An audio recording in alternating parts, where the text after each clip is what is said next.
ഏതാണ് ആ വൈറലായ ഫുട്ബോൾ ഗ്രൗണ്ട് എന്നല്ലേ? തൃശൂർ ജില്ലയിൽ കൊടകര സഹൃദയ എഞ്ചിനീയറിംഗ് കോളേജിനടുത്തുള്ള പാറേക്കാട്ടുകര എന്ന കൊച്ചു ഗ്രാമം. ആ ഗ്രാമത്തിലാണ് അത് സംഭവിച്ചത്. മാതാപിതാക്കളുടെ ഏറ്റവും വലിയ പേടി സ്വപ്നമായ ഏപ്രിൽ മെയ് മാസങ്ങൾ. കുറച്ചുകൂടെ വ്യക്തമായി പറഞ്ഞാൽ വേനലവധി കാലം. മൊബൈലുകളാണ് ഇവിടെ വില്ലന്മാർ. ഒന്നിൽ കൂടുതൽ കുട്ടികളുണ്ടെങ്കിൽ മൊബൈലിന് വേണ്ടിയുള്ള അടിയും. 2 മാസം മൊബൈലിൽ നോക്കിയിരുന്നാൽ കണ്ണുകൾ എന്ത് വഴിക്കാകുമോ എന്ന ടെൻഷൻ.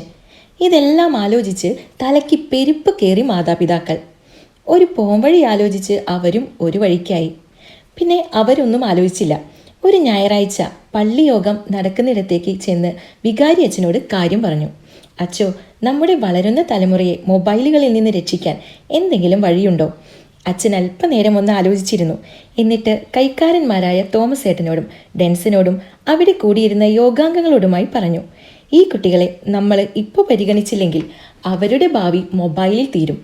പിന്നെ അവിടെ നടന്നത് ചരിത്രം. പള്ളിക്കൊരു വരുമാനമായിരുന്ന 250ഓളം റബ്ബർ മരങ്ങൾ വെട്ടി. അവിടെ നാട്ടിലെ ടർഫുകളേക്കാൾ വലിയ അതിമനോഹരമായ ഒരു ഫുട്ബോൾ ഗ്രൗണ്ട് അവർ കുട്ടികൾക്കായി ഒരുക്കി. നാനാജാതി മതസ്ഥരായ കുട്ടികൾക്ക് ഇതൊരു അനുഗ്രഹമായി മാറുന്നു. ഈ ഒരു വീഡിയോ കണ്ട് ആർക്കെങ്കിലും ഇതുപോലെ ചെയ്യാൻ തോന്നിയാൽ അത് ആ നാട്ടിലെ കുട്ടികൾക്ക് വലിയൊരു അനുഗ്രഹമാകും. അതുകൊണ്ട് തന്നെ ഈ വീഡിയോ മാക്സിമം ഷെയർ ചെയ്ത് കൂടുതൽ ആളുകളിലേക്ക് എത്തിക്കുക. നമ്മുടെ കുട്ടികൾ ഒന്നിച്ച് കളിച്ചും ചിരിച്ചും വളരട്ടെ. Okay, ready?